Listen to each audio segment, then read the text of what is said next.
আপু, আমার নাম হুমা শাহ। এই ঘটনাটি আমি একজনের কাছ থেকে শুনেছি।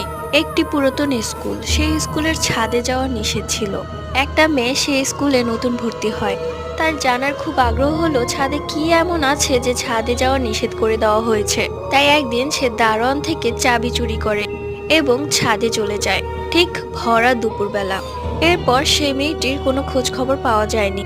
টিফিন টাইমে দুইটা মেয়ে পানি খাওয়ার জন্য নিচের কল ছাড়লে দেখে কল থেকে পানির বদলে রক্ত পড়ছে। তারা ভয় পেয়ে যায় এবং দৌড়ে গিয়ে স্যার ম্যাডামদের বলে। স্যার ম্যাডামরা এসে দেখে সত্যি রক্ত পড়ছে। এরপর তারা সবাই মিলে ছাদে যায় এবং ছাদে গিয়ে যা দেখে তা এক কথায় অবিশ্বাস্য।